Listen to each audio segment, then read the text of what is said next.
আজি আমি administrative structure sultanate আৰু মুগলছৰ আলোচনা কৰিম ইউনিট 7 BHIC 133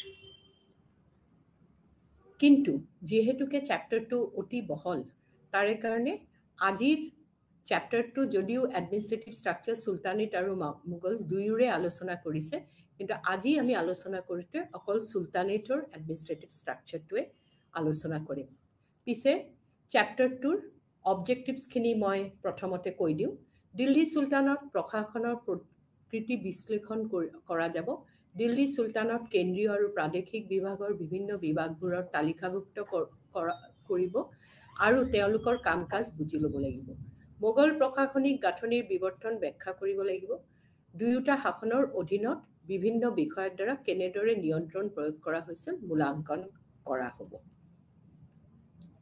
কিন্তু মই কৈছো আজি আমি সুলতানী আমলৰ শাসন প্ৰণালীৰ বিষয়ে আলোচনা কৰিম দিল্লী সুলতানসকলৰ শাসন প্ৰণালী আছিল ইছলামী আইন মানে শাৰিয়াৰ ওপৰত প্ৰতিষ্ঠিত সুলতানসকলৰ শাসন প্ৰণালী ধৰ্মনিৰপেক্ষ নাছিল অৱশ্যে সুলতানসকলৰ ব্যক্তিগত চৰিত্ৰ ভেদে অমুছলমানসকলৰ প্ৰতি তেওঁলোকৰ মনোভাৱ আৰু আচাৰ ব্যৱহাৰৰ ক্ষেত্ৰত তাৰতম্য ঘটা পৰিলক্ষিত হৈছিল দিল্লীৰ সুলতানসকলৰ ধৰ্ম আছিল ইছলাম যদি ভাৰতৰ সৰহসংখ্যক প্ৰজা অমুছলমান আছিল তথাপি ৰজাৰ ধৰ্মই আছিল দেশৰ ধৰ্ম খালিফাৰ প্ৰভাৱ আছিল সমসাময়িক মুছলমান ৰাষ্ট্ৰসমূহে খালিফাক সকলো ইছলামী ৰাষ্ট্ৰৰ মুৰব্বী হিচাপে গণ্য কৰিছিল ত্ৰয়োদশ শতিকাত যদিও বাস্তৱ ক্ষেত্ৰত খলিফা মুছলমান ৰাষ্ট্ৰৰ প্ৰধান নাছিল তথাপিতো তেওঁক মানি চলাটো এটা ৰীতিত পৰিণত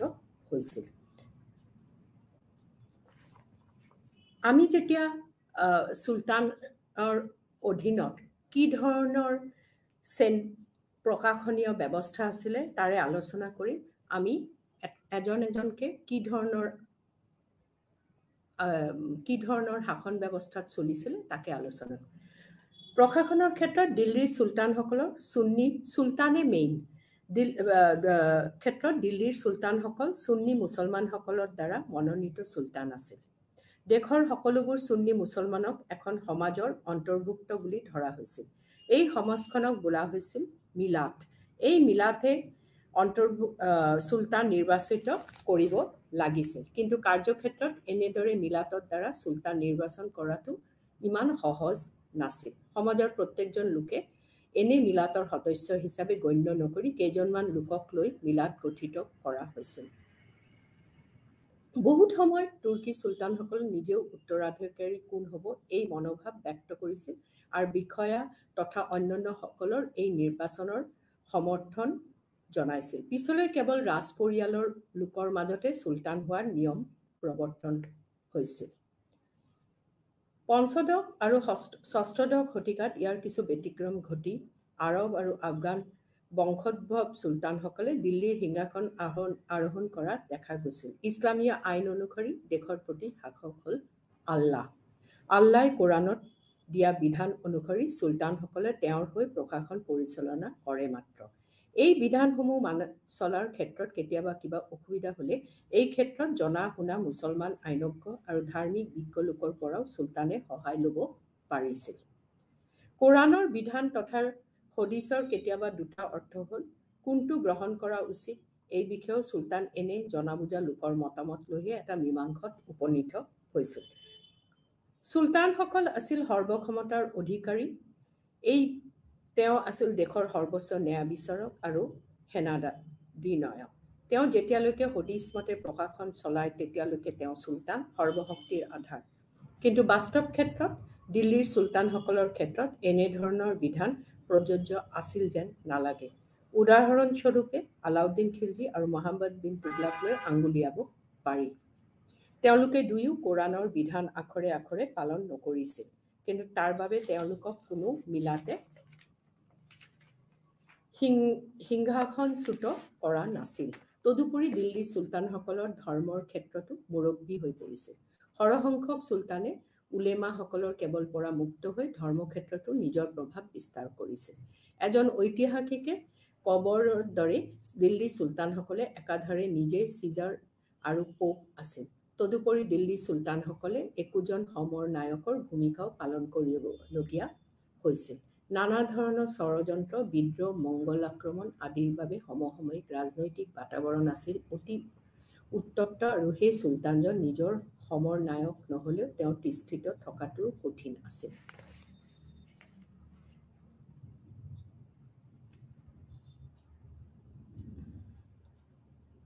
চুলতানৰ তলত আছিল প্ৰশাসনিক কাম-কাজত বিভিন্ন বিষয়ত চুলতানসকলক সহায় কৰিবলৈ আৰু আৱশ্যক হ'লে দিহা পৰামৰ্শ দিবলৈ একোজন মন্ত্ৰী আছিলে। এওঁলোকৰ কোনো নিৰ্দিষ্ট সংখ্যা নাছিল। তথাকথিত ডাক চুলতানসকলৰ দিনত 4জন এনে মন্ত্ৰী আছিল: উজিৰ, আৰিজি মমালিক, দিৱানী ইনচা আৰু দিৱানী ৰছালাত। কোনো কোনো চুলতানৰ দিনত নায়েব তথা নায়েবী মমালিক একোজন নিযুক্তি কৰা হৈছিল। কোনো কোনো চুলতানৰ দিনত এওঁৰ পদমৰ্যাদা আছিল চুলতানৰ পিছতে। তেনে ক্ষেত্ৰত পদমৰ্যাদা তেওঁৰ উজিৰতকৈ উচ্চ স্থান লাভ কৰিছিল। চুলতানসকলে অকৰ্মণ্য হ'লেও নায়েবজন অতি ক্ষমতাশালী হৈ উঠা দেখা গৈছিল। কিন্তু প্ৰকৃতপক্ষে নায়েবজনৰ ক্ষমতা আৰু পদমৰ্যাদা উজিৰতকৈ নিম্ন হ'ব লাগিছিল। বাস্তৱ ক্ষেত্ৰত কিন্তু নায়েবজনে ক্ষমতাৱান হৈ উঠিছিল। ইয়াৰ বাহিৰেও সদৰ উচ চুদুৰ আৰু দিৱানী কাজা নামত দুটা উচ্চ পদ আছিলে। পিছলৈ এই দুয়োটা পদৰ অধিকাৰীসকলক মন্ত্ৰীসভাৰ অন্তৰ্ভুক্ত বুলি ধৰা হৈছিল। এইদৰে চুলতানসকলৰ মন্ত্ৰীৰ সংখ্যা 6জনলৈ বৃদ্ধি হৈছিলে। ইয়াৰ উপৰিও আৰু এটা উচ্চ পদ আছিল ৰাজপ্ৰাসাদৰ ভাৰপ্ৰাপ্ত বিষয়াৰ পদ।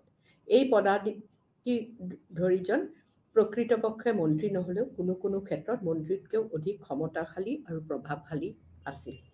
বহু ঐতিহাসিকই সেই মন্ত্ৰীৰ সংখ্যা 7জন বুলিও কয়। তলত এই মন্ত্ৰীসকলৰ পদ আৰু কৰ্তব্যৰ সম্বন্ধে আমি বিশেষভাৱে আলোচনা কৰিম। প্ৰথমতে হ'ল উজিৰ। এওঁলোক চব চুলতানক সহায় কৰা মানুহ আছিলে। উজিৰজন আছিল প্ৰধানমন্ত্ৰী। পদমৰ্যাদাৰ ক্ষেত্ৰত চুলতানৰ পিছতে আছিলে তেওঁৰ স্থান। তেওঁ চুলতানৰ হৈ উচ্চ বিষয়াসকলক নিযুক্তি দিছিল। চুলতানজনে নাবালক হ'লে নাইবা কোনো কাৰণতে ৰাজ্যৰ পৰা আঁতৰত থাকিলে উজিৰে চুলতানৰ হৈ প্ৰশাসন চলাইছিলে। তেওঁ আছিল চুলতানৰ পৰামৰ্শদাতা। প্ৰশাসনিক ক্ষেত্ৰত সকলো বিষয়ে তেওঁ চুলতানক অৱগত কৰিছিল। তেওঁ প্ৰজা আৰু চুলতানৰ মাজত প্ৰধান যোগসূত্ৰ বুলি অভিহিত কৰিব পাৰি। উল্লেখযোগ্য যে উজিৰজন বিত্ত বিভাগৰো দায়িত্বপ্ৰাপ্ত মন্ত্ৰী আছিল। ৰাজহ সংক্ৰান্ত সকলোবোৰ বিষয়ৰ চোৱা চিতা কৰাৰ উপৰিও তেওঁ ৰাজহৰ পৰিমাণো নিৰ্ধাৰণ কৰিছিল। দেশৰ বেসামৰিক আৰু সামৰিক উভয় ক্ষেত্ৰত সকলো দায়িত্ব উজিৰে বহন কৰিব লাগিছিল। গুণী জ্ঞানীজনৰ পৰা আৰম্ভ কৰি দুখীয়া নিচলাজনলৈ আগবঢ়োৱা পৃষ্ঠপোষকতাৰ গৰাকীও আছিল এই উজিৰজনে। মুঠৰ ওপৰত প্ৰাদেশিক শাসনকৰ্তাৰ পৰা আৰম্ভ কৰি ৰাজপ্ৰাসাদৰ লগুৱা লিকচলৈকে প্ৰতিজনৰ সৈতে উজিৰৰ সম্বন্ধ আছিল। ফলত উজিৰসকল অতিশয় প্ৰভাৱশালী ব্যক্তি হিচাপে গণ্য হৈছিল। উজিৰৰ কাৰ্যালয়ক বোলা হৈছিল দিৱানী উজিৰত। এই কাৰ্যালয়ৰ দায়িত্বত আছিল উজিৰৰ সহকাৰীজনে। এই সহকাৰীজনক বোলা হৈছিল নায়েব উজিৰ। তেওঁৰ পৰৱৰ্তী বিষয়া আছিল মুখ্য হিচাপ ৰক্ষক তথা মুছিব ইল মামলিক। এওঁৰ পিছৰজন বিষয়া হ'ল মুখ্য হিচাপ পৰীক্ষা তথা মুস্তাকিউ মামালিক। বিভিন্ন প্ৰদেশৰ পৰা অহা ৰাজৰ পৰা আৰম্ভ কৰা সকলো ধৰণৰ আয় ব্যয়ৰ হিচাপে পৰিপন্থীকৈ লিপিবদ্ধ কৰিছিল মুখ্য হিচাপ ৰক্ষকে আৰু এই হিচাপ তন্নতন্নকৈ পৰীক্ষা কৰিছিল হিচাপ পৰীক্ষকজনে। ফিৰোজ তুগলকৰ দিনত এই ব্যৱস্থাৰ কিছু সংশোধন কৰি হিচাপ ৰক্ষক আয় আৰু হিচাপ পৰীক্ষক ব্যয়ৰ হিচাপ ৰখাত দায়িত্ব দিয়া হৈছিল।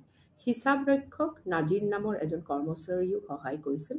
হিচাপ ৰক্ষক আৰু হিচাপ পৰীক্ষক দুয়োৰে দুটা ডাঙৰ কাৰ্যালয় আছিল। দিৱানী আৰ্জ আমি উল্লেখ কৰিছোঁ। দিৱানী আৰ্জটো চুলতানক সহায় কৰাকে আছিল। দিৱানী আৰ্জ তথা দিৱানী আৰিজজনে এজন উচ্চ ক্ষমতা সম্পন্ন মন্ত্ৰী আছিল। দেশৰ সৰ্বোচ্চ সেনাধিনায়ক আছিল চুলতান নিজে। চুলতানসকলৰ একোটা দেহৰক্ষী বাহিনী আছিল। আলাউদ্দিন খিলজীৰ এটা ৰাজকীয় সেনাবাহিনীও আছিল। দিৱানী আৰিজজন আছিল সামৰিক বিভাগৰ ভাৰপ্ৰাপ্ত মন্ত্ৰী। চুলতান সৰ্বোচ্চ সেনাধিনায়ক হ'লেও প্ৰয়োজন হ'লে দিৱানী আৰিজেও কেতিয়াবা সৈন্যবাহিনীৰ সেনাধিনায়ক হিচাপে দায়িত্ব পালন কৰিব লাগিছিল।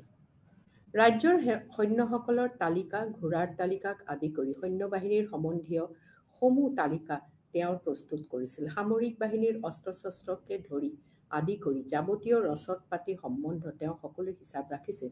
কিন্তু চুলতানজন যেতিয়া নিজে সামৰিক ক্ষেত্ৰত অতিশয় আগ্ৰহী হয় তেতিয়া দিৱানী আৰিজনৰ দায়িত্ব কমি গৈছিল। আলাউদ্দিন খিলজীৰ দিনত চুলতানে নিজেও এই বিষয়সমূহৰ তদাৰক কৰা দেখা গৈছিল। ইয়াৰ পিছত হ'ল দিৱানী ইনচাহ।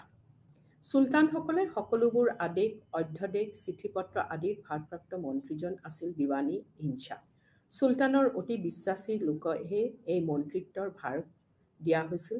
চুলতানৰ হৈ সকলোবোৰ আদেশ, নিৰ্দেশ, চিঠিপত্ৰ আদি লিখি চুলতানৰ চহী লৈ সেইবোৰৰ পঠোৱা আৰু প্ৰয়োজন সাপেক্ষে উত্তৰ সংগ্ৰহ কৰি আদি কৰি যাৱতীয় কাম-কাজবোৰৰ এই মন্ত্ৰীগৰাকীৰ দায়িত্ব অৰ্পিত আছিল। নেক্সট হ'ল দিৱানী ৰিছালত। দিৱানী ৰিছালত তথা দিৱানী ৰিছালতজনে আছিল বৈদেশিক মন্ত্ৰী। বিভিন্ন দেশৰ সৈতে দূতৰ বিনিময়, সৌন্দৰ্যপূৰ্ণ সম্বন্ধ স্থাপন, কূটনৈতিক সম্বন্ধ স্থাপনক আদি কৰি বিদেশৰ সৈতে যিকোনো ধৰণৰ আদান প্ৰদানৰ ভাৰপ্ৰাপ্ত মন্ত্ৰী আছিল দিৱানী ৰিছালত। কোনো কোনো লেখকে এই মন্ত্ৰীজনক ধৰ্ম বিষয়ৰ দায়িত্ব থকা মন্ত্ৰী বুলিও কৈছে যদিও সেই তথ্য শুদ্ধ নহয় বুলি অধিক সংখ্যক ঐতিহাসিকে মত প্ৰকাশ কৰিছে।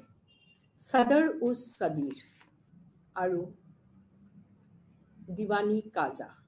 ছাদৰ উজ ছুদুৰ আৰু দিৱানী কাজা দুজন ক্ষমতাশালী মন্ত্ৰী আছিলে। আমি আগতে সেই বিষয়ে উল্লেখ কৰিছিলোঁ, কিন্তু সময়ে সময়ে এজন মন্ত্ৰীকে এই দুয়োটা দপ্তৰৰ ভাৰ ন্যস্ত কৰা হৈছিল। ছাদৰ উজ ছুদুৰ আছিল ধৰ্ম বিষয়ক দপ্তৰৰ মন্ত্ৰী। ৰাজ্যৰ মুছলমান প্ৰজাসকলে ইছলামীয় ৰীতি নীতিসমূহ মানি চলিছে নে নাই এই বিষয়ে এইজন মন্ত্ৰীয়ে চোকা দৃষ্টি ৰাখিছিল। দেশত ইছলামী আইন তথা বিধানসমূহ প্ৰৱৰ্তন কৰা, ইছলামী ধৰ্মী গুণী লোকক বৃত্তিদান, পণ্ডিত লোকক বৃত্তিদান আদি তদাৰক কৰিছিল ছাদৰ উজ ছুদুৰে। দিৱানী কাজাই দেশৰ ন্যায় বিভাগৰ দায়িত্ব গ্ৰহণ কৰিছিল। মজলিছ-ই খালৱাত।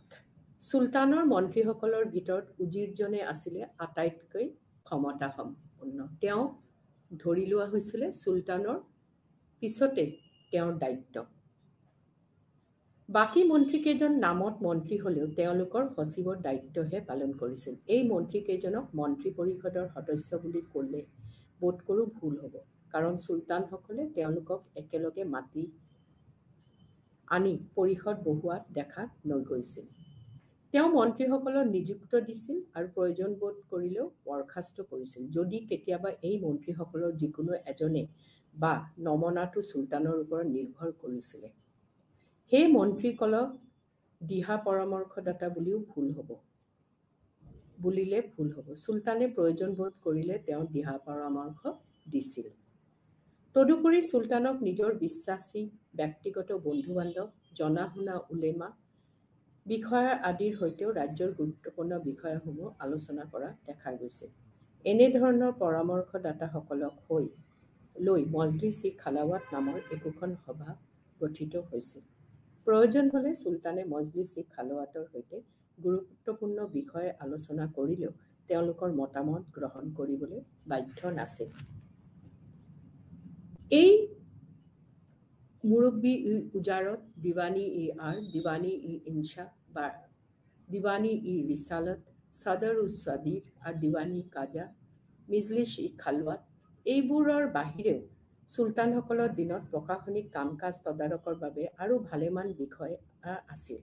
বাৰিদ-ই-মামালিক, যিটো মই মোৰ পিপিটিত মেনশ্যন কৰিছোঁ, ডাক বিভাগৰ দিৱানী-ই-আমিৰ, কহি, কৃষি, দিৱানী-খাইৰাট, দাতব্য সম্বন্ধীয় দপ্তৰৰ ভাৰপ্ৰাপ্ত বিষয়া আছিল।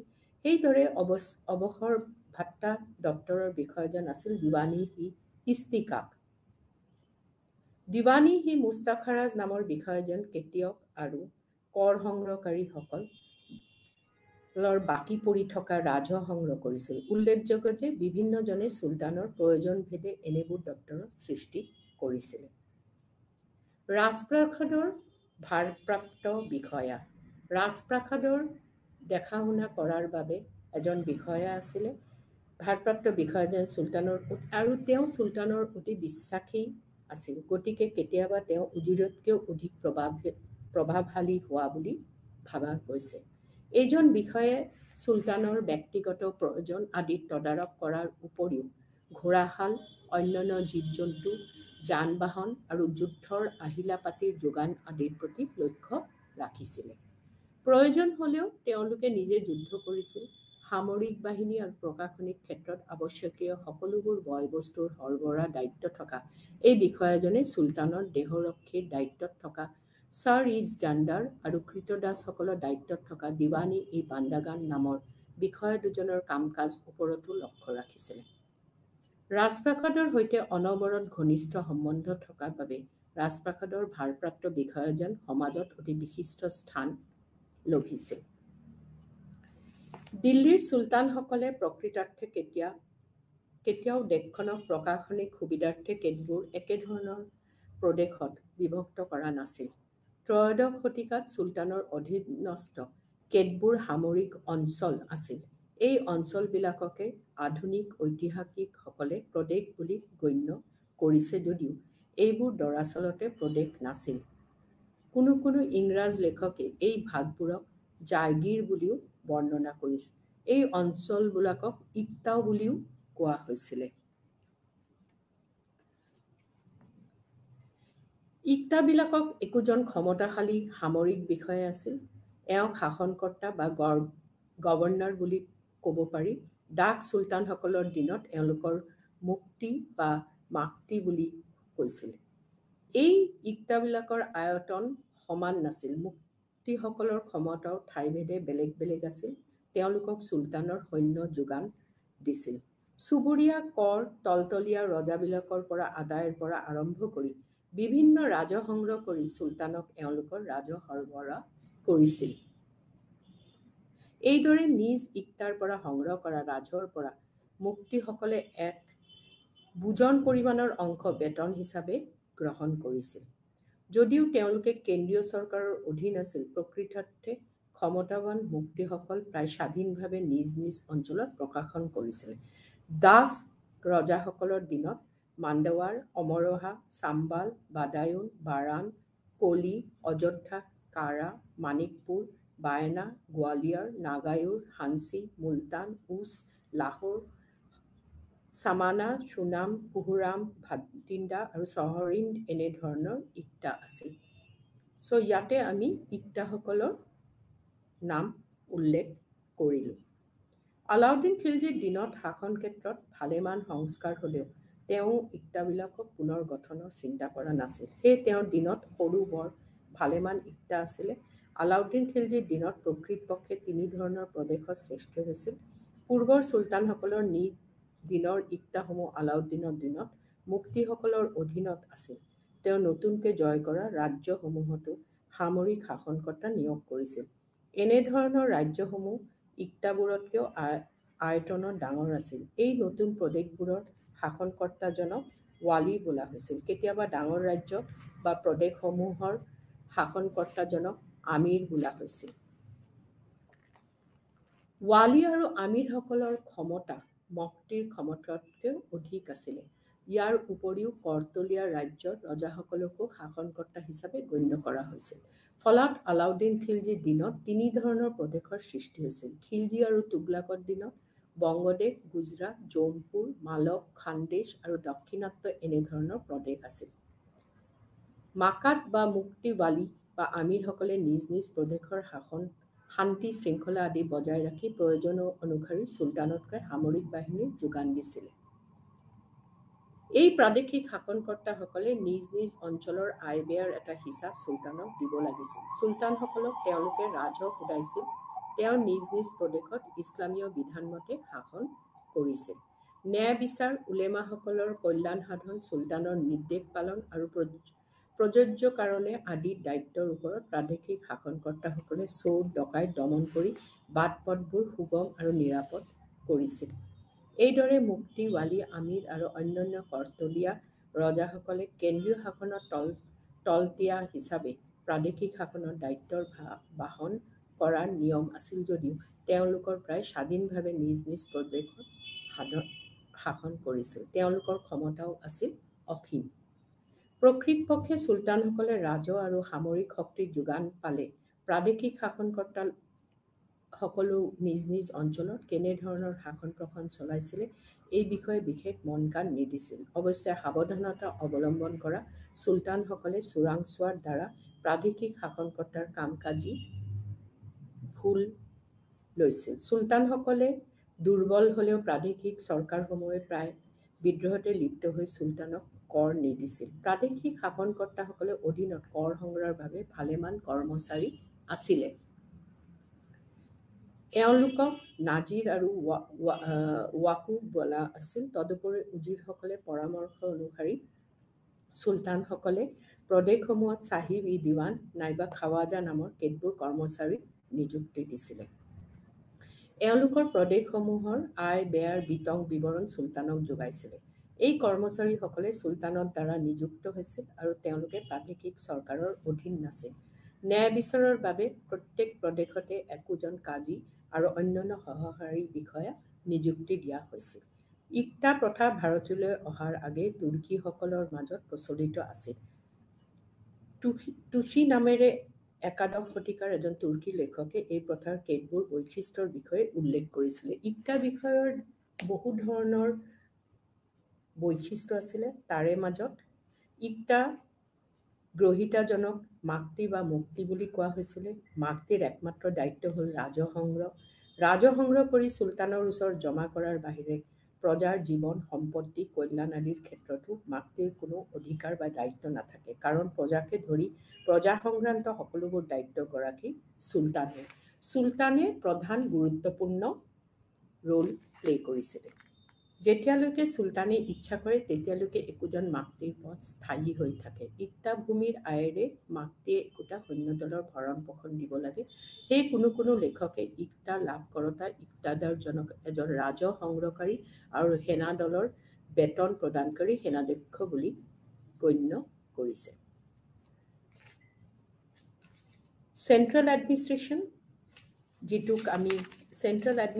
যিটো চুলতানৰ হাতত, তাৰপিছত প্ৰাদেশিক শাসন যিটো আমি প্ৰভিন্সিয়েল এডমিনিষ্ট্ৰেশ্যনৰ বাহিৰে স্থানীয় প্ৰশাসন তাৰমানে লোকেল এডমিনিষ্ট্ৰেশ্যন ত্ৰয়োদশ বিষয়ে আমি আলোচনা কৰিম। ত্ৰয়োদশ শতিকাত প্ৰশাসনৰ ক্ষেত্ৰত ইক্তাৰ তলত অন্য বিভাজনত থকাৰ কথা নাযায়। কিন্তু কালক্ৰমতে দিল্লীৰ চুলতানসকলে ৰাজ্যৰ পৰিধি বৃদ্ধি হ'লে এইদৰে ৰাজ্য যেতিয়া সাম্ৰাজ্য হ'লগৈ তেতিয়া প্ৰশাসনিক সুবিধাৰ্থে ইক্তাবিলাকক কেতবোৰ শিকত বিভক্ত কৰা হৈছিলে। শিকৰ দায়িত্ব থাকিল বিষয়াজনৰ শিকদাৰ বোলা হৈছিল। ইক্তাবিলাকৰ দৰে শিখবিলাকৰ আয়তনো বিভিন্ন প্ৰকাৰেই আছিল। সম্ভৱতঃ সকলোবোৰ ইক্তাৰ ক্ষেত্ৰত এনে বিভাজন কৰা হোৱা নাছিল। মহম্মদ বিন তুগলকৰ দিনত দক্ষিণত 4খন শিখ আছিল। এইদৰে দুৱাৰ অঞ্চলতো কেইখনমান শিখ আছিলে। বাকীবোৰ প্ৰদেশত শিখ নাছিলে। শিকদাৰসকল বোধকৰো শান্তি শৃংখলা আৰু আইন কানুনৰ ভাৰপ্ৰাপ্ত সাময়িক বিষয়া আছিল। কালক্ৰমতে শিখসমূহ তলত কেতবোৰ পৰগনা সৃষ্টি হ'ল। পৰগনাসমূহ কেতবোৰ গাঁৱৰ সমষ্টি আছিল। ইবন বতুতাৰ বিৱৰণীত 100 গাঁৱৰ পৰগনাৰ বিষয়ে উল্লেখ আছে। এই পৰগনাবোৰো সমান আকৃতিৰে নাছিল। পৰগনাসমূহত একোজনকৈ চৌধুৰী আৰু কৰ সংগ্ৰহকাৰী বিষয়া আছিলে। এইদৰে প্ৰশাসনিক ক্ষেত্ৰৰ আটাইতকৈ ক্ষুদ্ৰ ভাগ আছিল গাঁও। গাঁও একোখনত পঞ্চায়ত আছিল। গাঁৱৰ মুখিয়াল আৰু ৰাইজগোটে খাই স্থানীয় গোচৰৰ বিচাৰ নিজে কৰিছিল। তদুপৰি পঞ্চায়তসমূহে প্ৰতিৰক্ষা, গাঁও পহৰা দিয়া, প্ৰাথমিক শিক্ষা, প্ৰাথমিক স্বাস্থ্যৰ বিষয়সমূহ চোৱা চিতাও কৰিছিল। প্ৰত্যেক গাঁৱতে একোজন পাটোৱাৰী তথা ৰাজ্য সংগ্ৰহকাৰী বিষয়া আৰু চকীদাৰ নিযুক্তি কৰা হৈছিল। আমি ইয়াতে প্ৰাদেশিক শাসন, স্থানীয় প্ৰশাসন বুলি মেনশ্যন কৰিছোঁ।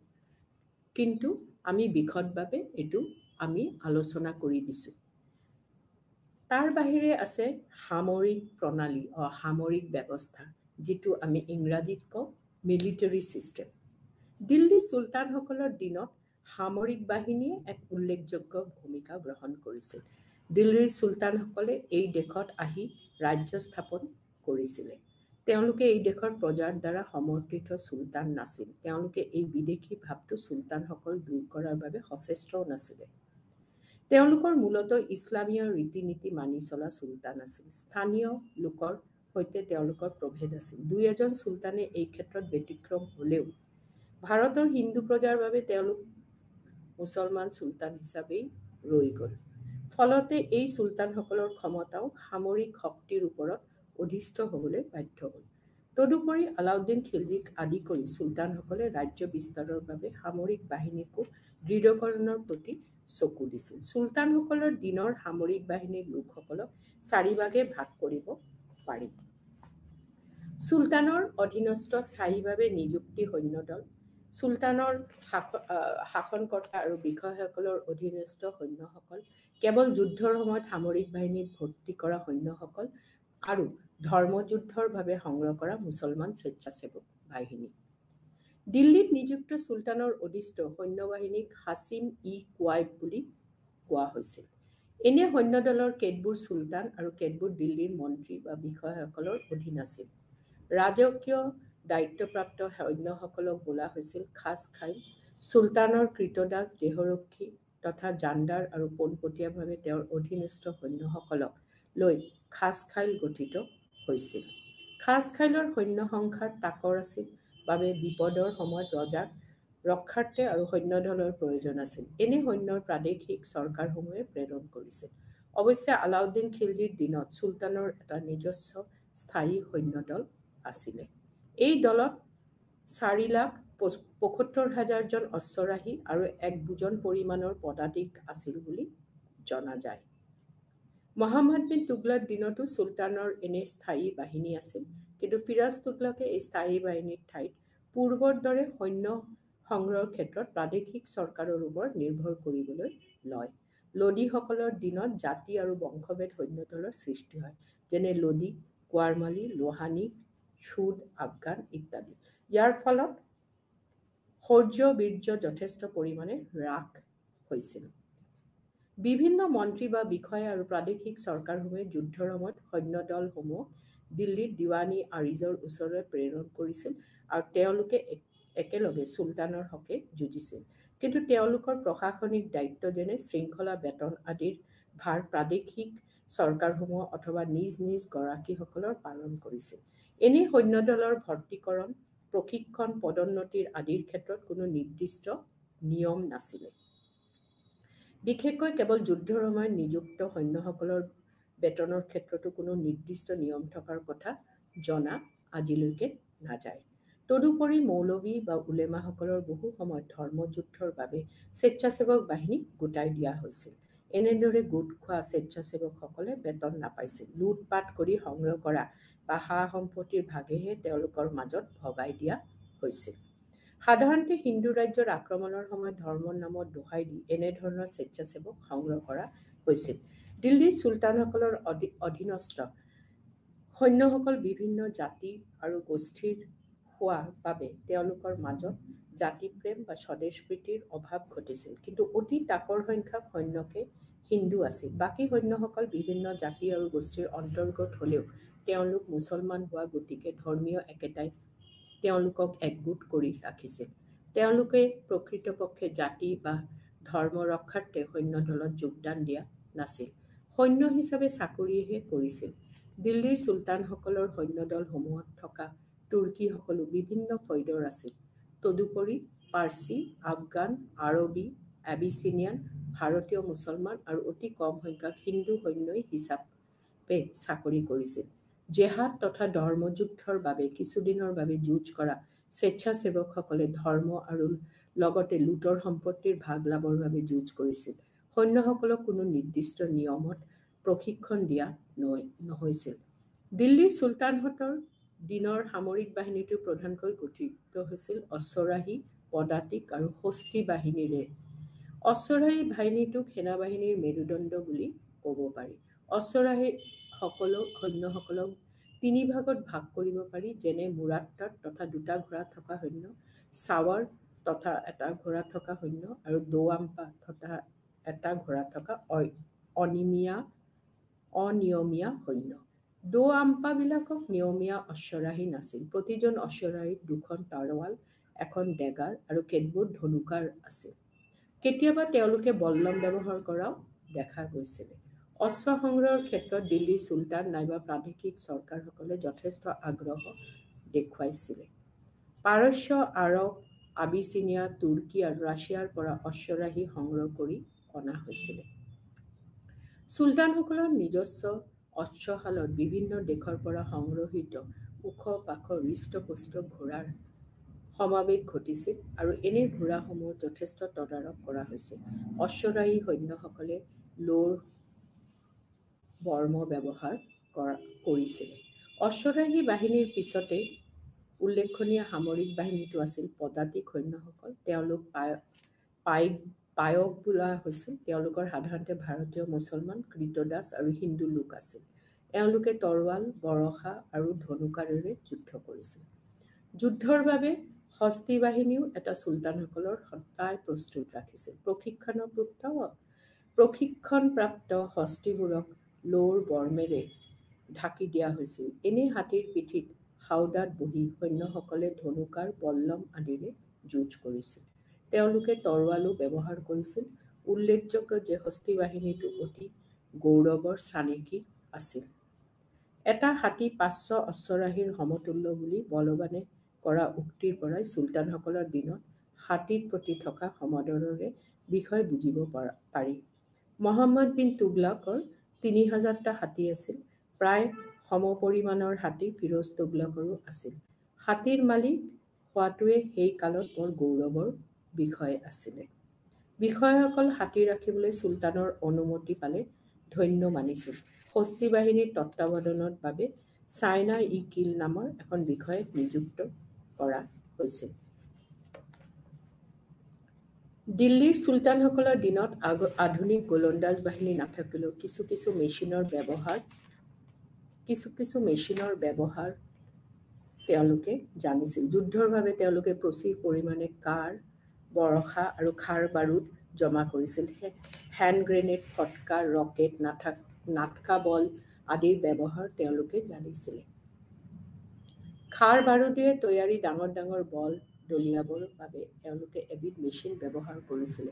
অগ্নিসংযুক্ত কাঁড় আৰু বল, শিলি, লোৰ বল আদি শত্ৰুৰ ওপৰত নিক্ষেপ কৰা এবিধ মেচিনো তেওঁলোকৰ আছিল। এইবিধ মেচিনক মানজানিক নাইবা মানগনেলেৰে তথা মানগুন বোলা হৈছিল। অতি বিষাক্ত সাপ, চেলা, কীট পতংগ আদি শত্ৰুৰ গালৈ দলোৱা শুনা গৈছিল। নৌযুদ্ধৰ বাবে ভালেমান নাও সদা প্ৰস্তুত আছিল। চুলতান আছিল সামৰিক বাহিনীৰ মুখ্য অধিনায়ক। সামৰিক বাহিনীটোক সষ্টম কৰি ৰখাৰ বাবে তেওঁ বিশেষভাৱে চকু দিছিল। কিয় তেওঁ জানিছিল যে সামৰিক বাহিনীৰ এটা গুৰুত্বপূৰ্ণ অংগ এখন দেশ চলাবৰ বাবে। কোৱা বাহুল্য যে দুৰ্বল ৰজাসকলে এনে দায়িত্ব পালন নকৰিছিল। সামৰিক বাহিনীটোক তদাৰক কৰিবৰ বাবে এজন সামৰিক মন্ত্ৰী তথা দিৱানী আৰিজ আছিল। সৈন্য ভৰ্তিকৰণৰ পৰা আৰম্ভ কৰি তেওঁলোকৰ শৃংখলা আৰু পদোন্নতিলৈকে সকলো ক্ষেত্ৰত দিৱানী আৰিজে চকু দিছিল। সামৰিক বাহিনীত ভালেমান কৰ্মচাৰী তথা বিষয়াও নিযুক্তি হৈছিল। ১০ জন অশ্বৰাহীৰ ওপৰত একোজন শ্বৰী খাইল নিযুক্তি হৈছিল। এইদৰে ১০ জনৰ শ্বৰী খাইলৰ ওপৰত একোজন চিপাচালাৰ, ১০ জন চিপাচালাৰৰ ওপৰত একোজন আমিৰ, ১০ জন আমিৰৰ ওপৰত একোজন মালিক আৰু ১০ জন মালিকৰ ওপৰত একোজনকৈ খা নিযুক্ত হৈছিল। এনেধৰণে এটা শাসন ব্যৱস্থা ৰখাৰ পিছত গোটেই সামৰিক বাহিনীটো যেন সুশৃংখলাভাৱে চলে তাৰে চেষ্টা চুলতানে চলাইছিল। সম্ভৱতঃ এনেধৰণৰ পদসমূহ কাকতে পত্ৰহে লিখা আছিল। বাস্তৱ ক্ষেত্ৰত এনেধৰণৰ পদাধিকাৰী দিল্লী চুলতানৰ দিনত দেখা নগৈছিল। বাস্তৱভাৱে এইবোৰ দেখা নগৈছিল, কিন্তু কাগজ পত্ৰৰ দ্বাৰা তেওঁলোকে এটা সুশাসন ব্যৱস্থা চলাব চেষ্টা চলাইছিল। বলৱানে সৈন্যসকলক বংশানুক্ৰমে নিযুক্তি দিছিল। বহু সময়ত সৈন্যসকলে নিজ যুঁজলৈ নগৈ অন্য কোনো এজন লোকক যুঁজলৈ পঠিয়াইছিল। এইদৰে দুৰ্বল, নিশকতীয়া বা বেমাৰী ঘোঁৰাও যুঁজলৈ পঠোৱা দেখা গৈছিল। আৰু এইবোৰ দুৰ্বলতাৰ কাৰণে চুলতানসকলৰ ৰাজত্বকালৰ কেতিয়াবা বহু ধ্বংস হোৱাও দেখা যায়। এইবোৰ কেৰুণ দূৰ কৰিবলৈ আলাউদ্দিন খিলজীয়ে সৈন্যসকলৰ বিৱৰণ থকা হুলিয়া তৈয়াৰ কৰে আৰু ঘোঁৰাবিলাককো ডাক দিয়াৰ নিয়ম কৰে। আলাউদ্দিনৰ সংস্কাৰসমূহ সেনা বাহিনীটোক এটা কটকটীয়া নিয়মৰ বান্ধোনত ৰখাৰ চেষ্টা চলাইছিল। ফিৰোজ তুগলাকে এনে নিয়মবোৰ উঠাই দি প্ৰকৃত যোদ্ধাজন যুঁজলৈ যাব নোৱাৰিলে অন্য যিকোনো লোকক এজন যুঁজলৈ পঠোৱাৰ নিয়ম কৰাত সৈন্যবাহিনীৰ যথেষ্ট অৱনতি ঘটিছিল। পিছত চিকান্দাৰ লোদীৰ দিনতে আকৌ হুলীয়া দাগ আদিৰ প্ৰচলন হয়। হুলীয়া আৰু দাগ ৰখাৰ এটা চেষ্টা এইটোৱে আছিলে আলাউদ্দিন খিলজীৰ যে সেই হুলীয়া দাগৰ ব্যৱহাৰ কৰি তেওঁ মানে চিনাক্ত কৰিছিলে সৈন্যবাহিনীসকলক। কিন্তু পৰৱৰ্তী চুলতানসকলে এইবোৰ নিয়মবোৰ কমাই দিয়াৰ কাৰণে কিছুমান অসুবিধা বা কিছুমান চুলতানী শাসন ব্যৱস্থাত কিছু সমস্যা দেখা দিয়া গ'ল। কেন্দ্ৰীয় চৰকাৰৰ অধীনস্থ সামৰিক বাহিনীটোক ৰাজধানীত ৰখা গৈছিল আৰু এই বাহিনী শৃংখলা তথা সকলোবোৰ ক্ষেত্ৰত চুলতানৰ কড়া দৃষ্টিত ৰখাটো সম্ভৱপৰ হৈছিল। অৱশ্যে সৰহসংখ্যক চুলতানৰে নিজস্ব বাহিনীৰ নামত কেৱল দেহৰক্ষী বাহিনীটোৱে আছিল। সামৰিক বাহিনীৰ বাবে তেওঁলোকে প্ৰাদেশিক চৰকাৰৰ ওপৰতে নিৰ্ভৰ কৰি চলিছিল। ৰাজধানীত দিৱানী আৰিজ নামেৰে সামৰিক মন্ত্ৰী এজনো আছিল, কিন্তু দিৱানী আৰিজ ও সৈন্যসকলক কেতিয়াবা বছৰত এবাৰহে লগ পাইছিলে। দেশৰ সীমান্ত অঞ্চলত আদি কৰি উপদ্ৰুত অঞ্চলসমূহত দুৰ্গ নিৰ্মাণ কৰি সেইবোৰত কেতবোৰ অভিজ্ঞ আৰু সুদক্ষ সৈন্য নিযুক্ত কৰা হৈছিলে। দুৰ্গৰ তত্বাৱধানত থকা সেনানায়কসকলৰ সৈন্যসকলৰ সমুদায় দায়িত্বৰ উপৰি দুৰ্গত থকা ঘোঁৰা হাতীৰ খাদ্য যোগাবলৈকে দৃষ্টি দিব লাগিছিল। দিল্লীৰ চুলতানসকলে ৰণনীতিত বিশেষভাৱে প্ৰশিক্ষণত আছিল। তেওঁলোকক নানা ধৰণৰ যুদ্ধ কৌশল সম্বন্ধে প্ৰশিক্ষণ দিয়া হৈছিল। যুদ্ধ আৰম্ভৰ আগে নামৰ নায়কসকলে যুদ্ধস্থান সম্বন্ধে ব্যাপকভাৱে খা খবৰ লৈছিলে। যুদ্ধৰ সময়ত সৈন্যবাহিনীটোক কেইবাটাও ভাগত বিভক্ত কৰা হৈছিল। যেনে আগৰ ৰনুৱাসকলৰ যুঁজৰ প্ৰথম ভাগত গৈছিল আৰু তেওঁলোকৰ পিছত যথাক্ৰমে মধ্যৱৰ্তী সোঁ আৰু বাওঁ হাতত থকা সৈন্যসকল দল পাতি আগবাঢ়িছিল। শেষত হৈছে পশ্চাৎ বাহিনীটো। যুদ্ধযাত্ৰাসকলক হাতীবিলাকক সন্মুখত ৰখা হৈছিল। যুদ্ধযাত্ৰাকালত কেতবোৰ স্বেচ্ছাসেৱকক ধৰি অন্য সৈন্যদলো আছিল। তেওঁলোকৰ যুদ্ধক্ষেত্ৰত বাতৰি সৰবৰাহ কৰিছিল। সামৰিক বিষয়াসকলক মাটি বাৰী দিয়া হৈছিল। সৈন্যসকলে নগদ ধনেৰে বেতন পাইছিল। সৈন্যসকলৰ বেতনৰ কোনো নিৰ্দিষ্ট নিৰিখ নাছিলে। আলাউদ্দিনৰ দিনত সুসজ্জিত এজন সৈনিকে বছৰি পাইছিল 234 টকা। মহম্মদ বিন তুগলকৰ দিনত এই পৰিমাণ আছিল 500 টকা। যুদ্ধৰ সময়ত সৈনিকসকলৰ বিনামূল্যৰ সৈন্যৰ পোছাক, খাদ্য আৰু অশ্বৰোহী বা হাতীৰ বাবে দানা পাইছিল। সৈন্যসকলৰ বেতনৰ দৰে সামৰিক বিষয়াসকলৰ দৰমহাৰ ক্ষেত্ৰত ভালেমান তাৰতম্য চকুত পৰিছিল। সাধাৰণতে এজন খাঁ বছৰি 1 লাখ টকা আৰু এজন মালিকে 50-60 হাজাৰ টকা পাইছিল। এই টকাৰে তেওঁলোকে নিজ নিজ সৈন্যৰ নানা ধৰণৰ খৰচৰ উপৰিও তেওঁলোকক বেতন দিব লাগিছিল। অনিয়মিত সৈন্যসকলক কেতিয়াবা ৰাজভঁৰাল আৰু কেতিয়াবা স্থানীয় ধনভঁৰালৰ পৰা বেতন দিয়া হৈছিল। সৈন্যসকলৰ দৰমহা পাতিও যথেষ্ট আছিল। সৈন্যসকলক অৰ্থৰ বিনিময়ত বিভিন্ন কাম-কাজত নিয়োগ কৰিব পৰা নিয়মো আছিল। সৈন্যসকলৰ বেতনৰ নিৰিখ সন্তোষজনক আছিলে। সৈন্যবাহিনীটো হ'ল প্ৰশাসনিক ব্যৱস্থাত এটা মানে খুব ডাঙৰ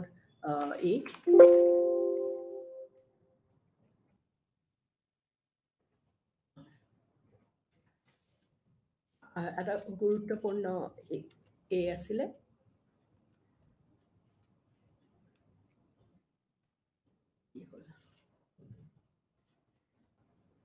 ইয়াৰ পিছত আমি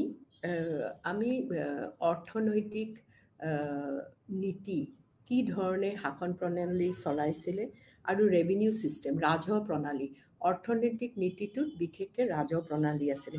5 প্ৰকাৰৰ কৰবোৰৰ নাম হ'ল ওচৰ, খেৰাজ, খাম, জাকাত আৰু জিজিয়া। সুন্নী আইনজ্ঞসকলৰ দ্বাৰা দিল্লীৰ চুলতানসকলে অৰ্থনীতি ৰচিত হৈছিল। ভাৰতৰ তুৰ্কী চুলতানসকলে এই ক্ষেত্ৰত গজনীৰ চুলতানসকলৰ অৰ্থনীতিক এই দেশত প্ৰযোজ্য কৰিছিল। তুৰ্কী চুলতানসকলে 5 প্ৰকাৰৰ কৰ আদায় কৰিছিল, যেনে ওচৰ, খেৰাজ, খাম, জাকাত আৰু জিজিয়া। উৎপন্নৰ 110% তেওঁলোকে কৰ দিব লাগিছিল। এইবিধ কৰক ওচৰ বোলা হৈছিল। অমুছলমানসকলে খেৰাজ কৰ দিছিল। ইছলামী আইনমতে ঠাই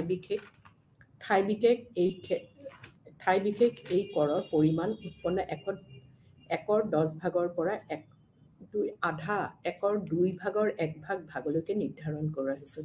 খাম হ'ল যুদ্ধৰ সময়ত লুটি অনা ধনৰ ভাগ। চুলতানে এনেধৰণৰ লুটৰ সম্পত্তি 5 ভাগৰ 1 ভাগ পাইছিল আৰু বাকী 5 ভাগৰ 4 ভাগ সৈন্যসকলৰ মাজত ভাগ কৰা গৈছিল।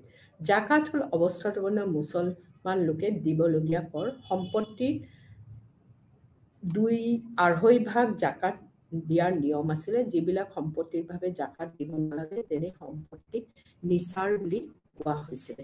জাকাতৰ পৰা সংগ্ৰহিত ধনেৰে মছজিদ, কাৰখানা, মেৰামতি, দুখীয়া নিচলা আৰু ধাৰ্মিক মুছলমান লোকক অৰ্থত সাহায্য দিয়াকে আদি কৰা বিভিন্ন জনকল্যাণমূলক কাম কৰা হৈছে। জিজিয়া কৰ প্ৰকৃতপক্ষে কি ধৰণে কৰ আছিল সেই বিষয়ে আধুনিক ঐতিহাসিকৰ মাজত মতভেদ সৃষ্টি হৈছে।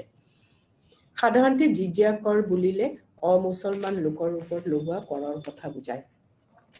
কিন্তু বৰ্তমানে কোনো আধুনিক লেখকে এই বুলি মত প্ৰকাশ কৰিছে যে ইছলামী আইনজ্ঞসকলৰ দুবিধ কৰৰ বিধান দিছিল, ধৰ্মীয় ভিত্তিক আৰু ধৰ্ম নিৰপেক্ষ কৰ। সেই দৃষ্টিকোণৰ পৰা বিচাৰ কৰিলে জাকাত আৰু সদকাহে ধৰ্মভিত্তিক কৰ। জাকাত হ'ল সম্পত্তিৰ ওপৰত লগোৱা কৰ আৰু সদকা হ'ল নিৰ্ধাৰিত পৰিমাণৰ দান, টকা পইচা। এই দুয়োবিধ কৰ ধৰ্মভিত্তিক আৰু কেৱল মুছলমান লোকৰ পৰাহে এনে কৰ সংগ্ৰহ কৰা হৈছিল। সেই জিজিয়া কৰৰ সৈতে ধৰ্মৰ সম্বন্ধ নাই বুলি আজিকালি আধুনিক ঐতিহাসিকে মত পোষণ কৰিছিলে। জিজিয়া হ'ল প্ৰত্যেকজন হিন্দুৱে দিয়া জন্মুৰি কৰ। কিন্তু এইচাম আধুনিক লেখকৰ জিজিয়াৰ সম্বন্ধে দিয়া এই ব্যাখ্যাক সৰহসংখ্যক ঐতিহাসিক মানি নলয়। তেওঁলোকৰ মতে জিজিয়া ধৰ্ম নিৰপেক্ষ কৰ নহয়, ই ধৰ্মভিত্তিক কৰহে। কাৰণ ইছলামীয় বিধিৰ মতে অমুছলমানসকল প্ৰজা নহয়, তেওঁলোক হ'ল জিমি তথা ৰক্ষিত প্ৰজা। জিজিয়া কৰ দিয়া অমুছলমান লোকক মুছলমান চুলতানৰ ৰাজ্যত ৰক্ষণাবেক্ষণ দি প্ৰজা হিচাপে থাকিবলৈ দিয়া হয়। আৰবসকলৰ হিন্দু বিজয়ৰ দিনৰ পৰা আৰম্ভ কৰি মোগলৰ দিনলৈকে জিজিয়া কৰ লোৱা হৈছিল আৰু ই কৰ অমুছলমানে দিছিলে। কোনো চুলতানে এই কৰ সংগ্ৰহ নকৰিলেও এই কৰ নিষিদ্ধ কৰা হোৱা নাছিল। উল্লেখযোগ্য যে বাবৰ, হুমায়ুন আৰু আনকি আকবৰৰ ৰাজত্ব প্ৰথম কালছোৱাতো জিজিয়া আদায় কৰা হৈছিল। আনহে নালাগে যিসকল হিন্দু ৰজাই তেওঁলোকক সামৰিক সাহায্যত তেওঁলোকক আনকি জিজিয়াৰ পৰা মুক্ত হোৱা নাছিল। উদয়পুৰৰ ৰজাই ঔৰংজেবক সৈন্য সাহায্য দিছিল, কিন্তু জিজিয়া আদায় দিবৰ বাবে তেওঁৰ ৰাজ্যৰ এটা অঞ্চল বিক্ৰী কৰিবলগীয়া হয়। সেই জিজিয়া ধৰ্মভিত্তিক কৰ নহয় বুলি কোৱা কথাষাৰ গ্ৰহণযোগ্য নহয়। মহিলা, শিশু, সাধু, ভিকাৰী আৰু শাৰীৰিকভাৱে অক্ষম লোকে জিজিয়া আদায় দিয়াৰ পৰা অব্যাহতি পাইছিল। জিজিয়া কৰৰ পৰিমাণো স্থান আৰু প্ৰজাৰ ব্যৱস্থাত বেলেগ বেলেগ আছিল। অৱস্থাভেদে হিন্দু তথা অমুছলমান প্ৰজাকে 3 ভাগে বিভক্ত কৰি তেওঁলোকৰ পৰা বছৰি যথাক্ৰমে 48, 25 আৰু 12 দিৰহামকে জিজিয়া কৰ আদায় কৰা হৈছিল। এই 5টা কৰৰ বাহিৰেও কিছুমান যেনে 5টা কৰ যেনে ওচৰ, খেৰাজ, খাম, জাকাত আৰু জিজিয়াৰ বাহিৰেও আৰু বিভিন্ন চুলতানসকলৰ ৰাজত্ব কালত আমদানি কৰাৰ আৰু অন্যান্য কৰসমূহৰো প্ৰচলন আছিল। এই কৰৰ পৰিমাণ বয় বস্তুৰ মূল্য সাপেক্ষে বেলেগ বেলেগ আছিল। সাধাৰণতে আমদানি কৰা বয় বস্তুৰ ওপৰত 2.5 ভাগ কৰা ধাৰ্য কৰা হৈছিল। ঘোঁৰাৰ ক্ষেত্ৰত ইয়াৰ পৰিমাণ আছিল শতকৰা 5 ভাগ। উল্লেখযোগ্য যে অমুছলমানৰ ক্ষেত্ৰত আমদানি কৰৰ পৰিমাণ দুগুণ আছিল। চুলতানসকলৰ দিনত আৱাসগৃহ, চৰণীয়া মাটি, পানী আদিৰ কৰৰ প্ৰচলন আছিল। সকলো ধৰণৰ খনিজ পদাৰ্থ নাইবা তেনেধৰণৰ সম্পত্তিৰ বাবে মালিকসকলে 5 ভাগৰ 1 ভাগ কৰ সুদ লাগিছিল। উত্তৰাধিকাৰী নোহোৱা মাটি-বাৰী, সা-সম্পত্তি আদি চৰকাৰে পাইছিল। ইয়াৰ উপৰিও বিভিন্ন প্ৰজা, কৰ্মচাৰী আৰু বিষয়াসকলে চুলতানক দিয়া উপ-ঢৌকনৰ পৰাও ৰাজ্যত যথেষ্ট আয় হৈছিল। মাটিৰ খাজনাও কিছুমান ব্যৱস্থা কৰা হৈছিল। দিল্লী চুলতানসকলৰ ভিতৰত যিসকল পৰাক্ৰমী আছিল তেওঁলোকৰ বিভিন্ন যুদ্ধ বিগ্ৰহত লুট কৰি অনা ধন্য সম্পত্তিৰ 5 ভাগৰ 1 ভাগ ৰাজভঁৰালত জমা দিব লগা হৈছিল। ইয়াৰ বাহিৰেও ৰাজ্যৰ প্ৰধান আয় আছিল মাটিৰ খাজনা। খাজনা সংগ্ৰহৰ বাবে মাটিবোৰক 4 ভাগত বিভক্তি কৰি তাৰ ওপৰত খাজনাৰ পৰিমাণ নিৰ্ধাৰণ কৰিছিল। এই মাটিবোৰ আছিল 4 প্ৰকাৰৰ: খালিচা, ইক্তা, কৰ্তলীয়া, হিন্দু ৰজাৰ ভূমি আৰু মুছলমানৰ সাধু সন্ত আৰু জ্ঞানী লোকক দান দিয়া মাটি। 4 ভাগত ভাগ কৰা হৈছিল। এনে মাটিক মিল্ক, ইনাম আৰু ৱাকফ বোলা হৈছিল। খালিচা ভূমিবোৰৰ কেন্দ্ৰীয় চৰকাৰৰ অধীন আছিল।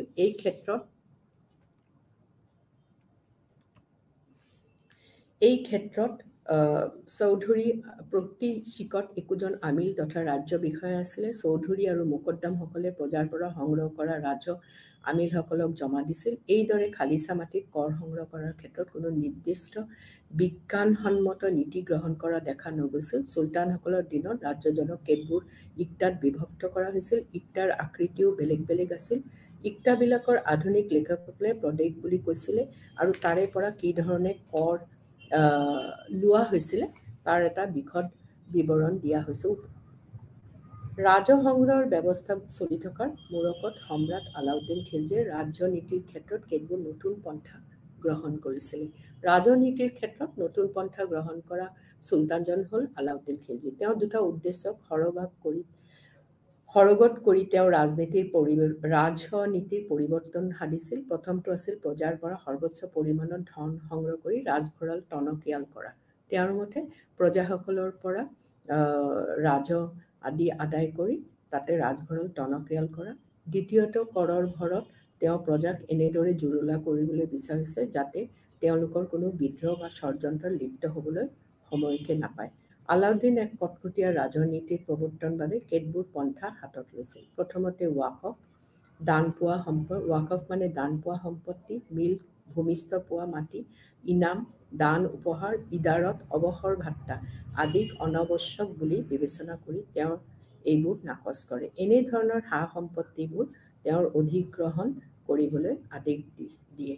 দ্বিতীয়তে চৌধুৰী, মোকদ্দম আদি হিন্দু কৰ সংগ্ৰহকাৰী কৰ্মচাৰীসকলে ইমান দিনে নিজৰ কৰ নিদিয়া ব্যৱস্থাক ৰদ কৰি তেওঁলোককো কৰ দিবলৈ বাধ্য কৰা হ'ল। তৃতীয়তে উৎপন্নৰ 50 ভাগৰ কৰ সংগ্ৰহ নিয়ম প্ৰৱৰ্তনৰ বাবে তেওঁ আদেশ জাৰি কৰে। চতুৰ্থতে তেওঁ বাগগৃহ আৰু চৰণীয়া পথৰৰ ওপৰতো কৰ লয়। পঞ্চমতে কৰ সংগ্ৰহৰ ক্ষেত্ৰত যাতে কোনো ফাঁকি দিব নোৱাৰে তাৰ বাবে চকু দিবলৈ তেওঁ পাটোৱাৰী নামৰ এজন বিষয়াক নিযুক্তি দিয়ে। ষষ্ঠতে কৰ সংগ্ৰহৰ বাবে তেওঁ কেতবোৰ সতৰ্ক কৰ্মচাৰীক ভাৰ দিছিল যাতে প্ৰত্যেকে কৰ দিবলৈ বাধ্য হয়। উল্লেখযোগ্য যে তেওঁ প্ৰাকৃতিক দুৰ্যোগৰ ক্ষেত্ৰতো কোনো ধৰণৰ কৰ মাফ নিদিছিল। আলাউদ্দিন খিলজীয়ে সাধাৰণ প্ৰজাৰ পৰা আৰম্ভ কৰি ধনী ব্যৱসায়ী, জমিদাৰ সকলোকে কৰ দিবলৈ বাধ্য কৰিছিল। আলাউদ্দিনৰ ৰাজনীতিৰ কৰদাতাসকল জুৰুলা আছিল। তেওঁ দুৰ্বল উত্তৰাধিকাৰীসকলে এই নীতি মানি চলিব পৰা নাছিল। তুগলক বংশৰ প্ৰথম চুলতান গিয়াছুদ্দিন এই নীতি কিছু ঢিলা কৰিও আলাউদ্দিন নিৰ্ধাৰণ কৰা কৰৰ পৰিমাণ হ্ৰাস কৰা নাছিল। প্ৰকৃততে দুৰ্যোগৰ সময়ত তেওঁ প্ৰজাক কৰ মাফ দিছিল। দ্বিতীয়তে চৌধুৰী, মোকদ্দম, খুঁত আদি ব্যক্তিগতক ৰাজহ দিয়া কৰাৰ অব্যাহতি দিছিলে। সেইকাৰণে আলাউদ্দিনে যিটো আৰম্ভ কৰিছে তাৰ কিছু পৰিৱৰ্তন তুগলকৰ সময়ত তুগলকসকলে কিছুমান পৰিৱৰ্তন আনিছিলে যাৰ ফলত ৰাজনীতিৰ এই কথাবোৰত আলাউদ্দিন খিলজীয়ে মেইন চুলতান আছিলে যোনে খুব কটকটীয়াভাৱে কৰ আদায় কৰিছিলে। কিন্তু মহম্মদ বিন তুগলকো কিছুমান ক্ষেত্ৰত কেতবোৰ নতুন প্ৰৱৰ্তন কৰিছিলে আৰু ফিৰোজ তুগলকেও ৰাজনীতিৰ ক্ষেত্ৰত কেতবোৰ নতুন ব্যৱস্থা প্ৰৱৰ্তন কৰিছিলে। কিন্তু তেওঁলোকৰ দুৰ্বল উত্তৰাধিকাৰীসকলে আৰু বিশেষকৈ তৈমুৰ ভাৰত আক্ৰমণৰ পৰিৱৰ্তে ৰাজহ ব্যৱস্থাত বহুতো বেমেজালি দেখা দিয়া গৈছিল। তৈমুৰৰ আক্ৰমণ আৰু অত্যাচাৰত জৰ্জৰিত হোৱা অঞ্চলসমূহৰ ৰাজহ সৌদাবোৰ সমৰ্থন আছিল। দেশৰ চাৰিওফালে বিদ্ৰোহৰ অগ্নি জ্বলি উঠিল।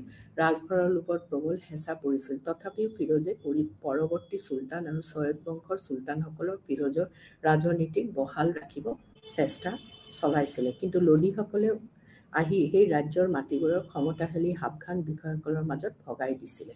এওঁলোকৰ দিনত খালিচা ভূমিৰ আয়তনো হ্ৰাস পাইছিল। চিকান্দাৰ লোদীয়ে মাটি জৰীপৰ চেষ্টা কৰিছিলে। অৱশ্যে প্ৰচলিত ৰাজনীতিৰ ৰাজনীতিৰ সংস্কাৰৰ বাবে তেওঁ বিশেষ চেষ্টা কৰা নাছিলে।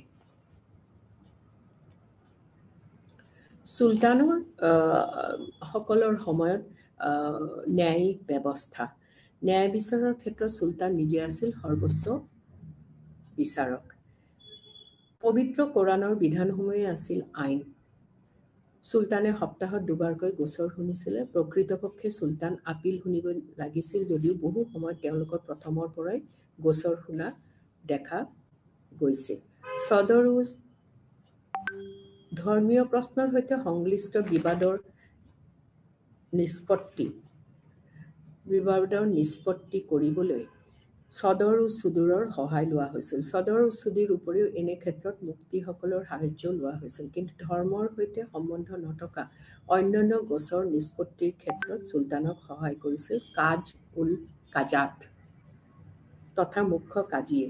সাধাৰণতে একোজন লোককে এই দুয়োটাকে পদ অধিকাৰ কৰিছিল। ধৰ্মীয় বিবাদৰ গোচৰ সোধাৰ সময়ত তেওঁলোকক মুখ্য সদৰ তথা সদৰ উজ চুদুৰ বুলি বোলা হৈছিল আৰু একোজন লোকে যেতিয়া চুলতানক অন্য গোচৰ মীমাংসা কৰাত সহায় কৰে তেতিয়া তেওঁ মুখ্য কাজী বোলা হৈছিল।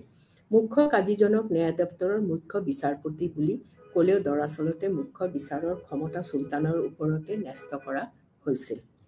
চুলতানৰ অনুপস্থিতিতে মুখ্য কাজীজনে ন্যায় বিচাৰ বিভাগৰ মুৰব্বী হিচাপে দায়িত্বভাৰ পালন কৰিছিল। কিন্তু মুখ্য কাজীৰ ৰায় চুলতানৰ আৱশ্যক হ'লেও পুনৰ বিচাৰ কৰিছিল। প্ৰশাসনিক ক্ষেত্ৰতো মুখ্য কাজীৰ ভূমিকা সীমিত আছিল। এই ক্ষেত্ৰতো চুলতানৰ সৰ্বেসৰ্বা আছিল। চুলতানে বোধকৰোঁ মুখ্য কাজীৰ সৈতে পৰামৰ্শ কৰিয়ে প্ৰদেশ আৰু জিলাসমূহত ন্যায় বিচাৰ চলাবৰ বাবে প্ৰাদেশিক আৰু জিলা কাজীক নিযুক্তি কৰিছিল। ডাঙৰ ডাঙৰ চহৰসমূহত আমিৰ-ই-দাদ নামৰ বিচাৰকসকলে নিয়োগ কৰিছিল। কাজী তথা বিচাৰকসকলজনক নিয়োগ, বৰ্খাস্ত আৰু বদলি কৰাৰ ক্ষমতাও চুলতানে নিজৰ হাতত ৰাখিছিল। মুখ্য কাজীজনে ৰাজধানীত বাস কৰিছিল। বিচাৰৰ ক্ষেত্ৰত তেওঁক সহায় কৰিবলৈ এজন মুফতি নিযুক্তি পাইছিল।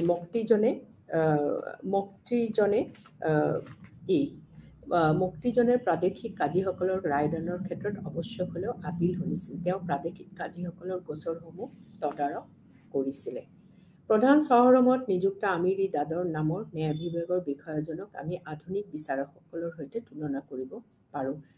আমিৰ-ই-দাদজনে সেয়ে একাধাৰে বিচাৰক আৰু প্ৰশাসক এই দুয়োটা কাৰ্যভাৰ একেলগে চম্ভালিব লগা হৈছিল। দিল্লী চুলতানসকলৰ দিনত শতকৰা ৯০% মানুহে গ্ৰাম্য অঞ্চলত বসবাস কৰিছিল। কিন্তু সৰু সৰু চহৰ আৰু গাঁওসমূহত ন্যায় বিচাৰৰ বাবে বিশেষ কোনো ব্যৱস্থা চুলতানসকলে কেন্দ্ৰীয় চৰকাৰে হাতত লোৱা নাছিল। এনে ক্ষেত্ৰত গাঁৱৰ পঞ্চায়তী ব্যৱস্থাই সকলো ধৰণৰ গোচৰ নিষ্পত্তি কৰিছিলে। এই গ্ৰাম্য অঞ্চলৰ লোকসকলে দিল্লী চুলতানৰ পৰা আঁতৰত থাকি ভালেই পাইছিল। প্ৰকৃতপক্ষে গ্ৰাম্য অঞ্চলসমূহৰ সৈতে চুলতানসকলৰ একেটা মাত্ৰ সম্বন্ধ আছিল আৰু সেই সম্বন্ধ আছিল ৰাজসংগ্ৰহৰ। সমালোচকসকলে দিল্লী চুলতানৰ দিনৰ ন্যায় বিচাৰ বিভাগটো ভালেমান আসোঁৱাহ আঙুলিয়াই দিছিল। দেশৰ বিভিন্ন ঠাইত বিভিন্ন আইন প্ৰচলিত হোৱাত এক ধৰণৰ অপৰাধৰ বাবে ঠাই ভেদে শাস্তি বেলেগ বেলেগ হোৱা দেখা গৈছিল। আদালতসমূহৰ ক্ষমতাৰ পৰিধি সম্বন্ধেও কোনো নিৰ্দিষ্ট নিয়ম নাছিল। ঠাই ভেদে আদালতসমূহ কেতিয়াবা একেটা বিস্তৃত আৰু কেতিয়াবা নিচেই কম অঞ্চলৰ গোচৰ শুনিছিল। সাধাৰণতে গোচৰসমূহৰ কোনো বিধিগত অনুসন্ধান কৰা নাছিল। গোচৰসমূহ লিপিবদ্ধ কৰাও নহৈছিল। গোচৰ তৰিবলৈ কোনো উকিল নাছিল। গোচৰসমূহৰ ঠাইত বিচাৰ কৰি ৰায় দিয়া হৈছিল। আকৌ কোনোবিধ বিচাৰৰ বাবে কোনো আদালততো গোচৰীয়াসকল যাব তাৰো কোনো ধৰা-বন্ধা নিয়ম নাছিল। কোনো গোচৰীয়াই পোনে পোনে চুলতানৰ ওচৰলৈ গৈ বিচাৰৰ প্ৰাৰ্থনা জনাইছিল। কোৰাণৰ বিধানসমূহৰ প্ৰচলিত আইন আছিল বাদী আৰু বিবাদী দুজনৰ এজন মুছলমান আৰু আনজন হিন্দু হ'লেও কোৰাণৰ বিধান মতেহে গোচৰ দিয়া হৈছিল। বাদী আৰু বিবাদী দুয়োজনেই হিন্দু হ'লে বিচাৰক সেই ক্ষেত্ৰত নিজৰ বিবেচনাৰেও কেতিয়াবা ৰায় দিছিলে। সাধাৰণতে বাদী আৰু বিবাদী দুয়োজন হিন্দু হ'লেও তেওঁলোকক বিচাৰ গাঁও পঞ্চায়তসমূহে কৰিছিল। অপৰাধীসকলক গুৰুতৰ শাস্তি দিয়া হৈছিল। শাস্তিবোৰ আছিলে অংগক্ষত, মৃত্যুদণ্ড এটা সাধাৰণ ৰায়ত পৰিণত হৈছিল। অপৰাধ স্বীকাৰ কৰাবলৈ অপৰাধীসকলক গুৰুতৰ দৈহিক নিৰ্যাতন কৰাও হৈছিল। মুখ্য কাজীজন ধৰ্ম বিষয়ৰ মুখ্য বিষয়া আছিল। মুখ্য কাজী আৰু প্ৰাদেশিক নাইবা জিলা আৰু নগৰৰ কাজীসকলে বিচাৰৰ বাহিৰেও আন বহুবোৰ দায়িত্ব পালন কৰিব লাগিছিল। অনাথ, বিধৱা, নিচলা আৰু ৰোগীয়া লোকৰ তত্বাৱধান, ৰাজহুৱা সা-সম্পত্তিৰ ৰক্ষণাবেক্ষণৰ পৰা আৰম্ভ কৰি প্ৰজাসকলৰ ধৰ্মীয় আচাৰ ব্যৱহাৰ, ৰীতি-নীতি পালনলৈকে সকলো দিশত কাজীসকলে সজাগ দৃষ্টি ৰাখিবলৈ হোৱাত বহু ক্ষেত্ৰত তেওঁলোকৰ কামৰ বোজাত অত্যন্ত বেছি হোৱা দেখা গৈছিল। ফলত কেৱলমাত্ৰ ন্যায় বিচাৰ বাবে তেওঁলোকে কিছুমান সময় দিব পাৰিছিল, সিও এক সন্দেহৰ বিষয়।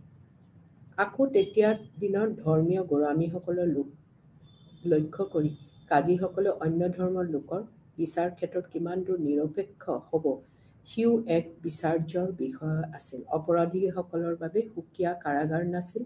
পুৰণি দুৰ্গসমূহতে বন্দীসকলক ৰখা হৈছিল। এনে কাৰাগাৰ ভাৰপ্ৰাপ্ত কৰ্মচাৰীসকল অতি দুৰ্নীতিপৰায়ণ আছিল। চুলতানসকলৰ দিনত শান্তি ৰক্ষকৰ ব্যৱস্থা নাছিল। ডাঙৰ চহৰসমূহত শান্তি ৰক্ষাৰ্থে একোজন কোটৱাল নিযুক্তি দিয়া হৈছিল। কোটৱাল তেওঁৰ বাবে নিৰ্দিষ্ট অঞ্চলত যাতে আইন শৃংখলা বৰ্তি থাকে তাৰ প্ৰতি সজাগ দৃষ্টি হৈছিল। কোটৱালজনে যথেষ্ট ক্ষমতাশালী বিষয়া আছিল। প্ৰত্যেকজন প্ৰদেশ আৰু প্ৰধান নগৰত মুহতাছিৰ নামেৰে বিষয় আছিল। তেওঁ নিৰ্দিষ্ট অঞ্চলসমূহৰ মুছলমান প্ৰজাই ঠিকমতে ধৰ্মৰ বিধানসমূহ মানি নামাজ, ৰোজা আদি পালন কৰিছেনে নাই তাৰ প্ৰতি চকু দিছিল। ধৰ্মীয় কৰ্তব্যবোৰৰ ওপৰত মুহতাছিৰে তেওঁৰ অঞ্চলত যাতে মাদক দ্ৰব্যৰ প্ৰচলন নহয় নাইবা বেপাৰীসকলে জোখ-মাখত ফাঁকি নিদিয়ে তাৰ প্ৰতি সতৰ্ক হ'ব লাগিছিল। দিল্লী চুলতানসকলৰ গোটেই শাসন ব্যৱস্থাটো চলোৱাৰ ক্ষেত্ৰত কিছুমান ধৰ্মীয় নীতিও আছে। দিল্লী ৰিলিজিয়াছ পলিচি, দিল্লী চুলতানসকলৰ ধৰ্মৰ নীতিও কিছুমান প্ৰভাৱ পেলাইছিল। দিল্লী চুলতানসকলে ধৰ্মনীতিৰ ক্ষেত্ৰত চুলতানে ভেদে ভেদে কিছু তাৰতম্য দেখা গৈছিল। সাধাৰণতে কোৰাণৰ বিধানসমূহে চুলতানে নিজে নিজে মানি চলিছিল আৰু গোটেই শাসন ব্যৱস্থাটোৱে এটা ধৰ্মীয় নীতিৰ ওপৰত ভিত্তি কৰিয়ে চলিছিলে আৰু সেই নীতি মানে চলাটো বাঞ্ছনীয়। ইছলামীয় নীতিমতে যিসকল লোকে অবিশ্বাস তথা এক ঈশ্বৰক বিশ্বাস নকৰি বিভিন্ন দেৱ-দেৱীৰ মূৰ্তিৰ পূজা কৰা তেওঁলোকৰ মাজত বিশ্বাসৰ ধৰ্ম প্ৰচাৰ কৰিব লাগে। শান্তি আৰু বিশ্বাসৰ ওপৰত প্ৰতিষ্ঠিত ইছলাম ধৰ্মৰ প্ৰচাৰৰ বাবে আৱশ্যক হ'ল জেহাদ বা ধৰ্মযুদ্ধ কৰা উচিত বুলিও ইছলামীয় নীতিয়ে কয়। সেয়ে চুলতানৰ কৰ্তব্য হ'ল অমুছলমান অঞ্চলসমূহ যাক যেনে দাৰুল হাৰ্ব, দাৰুল ইছলামত পৰিণত কৰা। চুলতানসকলে অমুছলমান লোকক জিমি বুলিছিলে। জিমিসকল হ'ল আশ্ৰিত তথা প্ৰতিশ্ৰুতি পালন কৰা তথা প্ৰজা। তেওঁলোকক জিজিয়া কৰাৰ প্ৰতিশ্ৰুতিৰ বিনিময়ে মুছলমান ৰাজ্যত আশ্ৰিত হিচাপে বাস কৰিছিল। এই প্ৰজাবোৰ ভালেমান সা-সুবিধাৰ পৰা বঞ্চিত হৈছিল।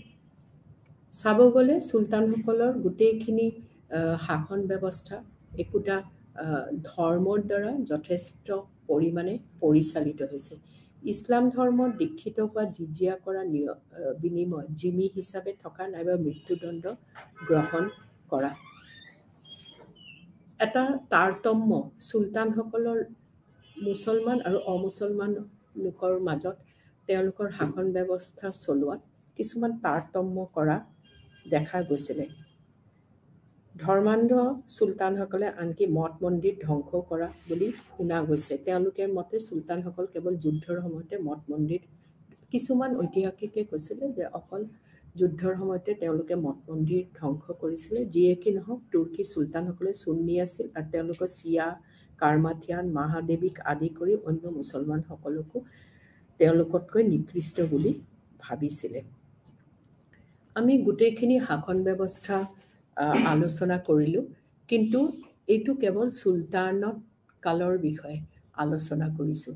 কিন্তু এই 7 নম্বৰ ইউনিটটো আমাৰ তাতে এডমিনিষ্ট্ৰেটিভ ষ্ট্ৰাকচাৰ চুলতান আৰু মোগল দুয়োৰে আছিল।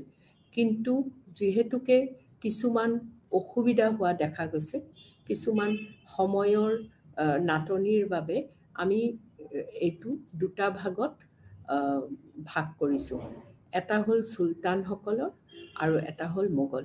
আমি অহা পৰৱৰ্তী ক্লাছত আমি মোগলৰ শাসন ব্যৱস্থাৰ বিষয়ে সবিশেষে আলোচনা কৰিম। আজিৰ আলোচনা কেৱল চুলতানসকলৰ বিষয়ে আলোচনা কৰা গৈছে। Thank U.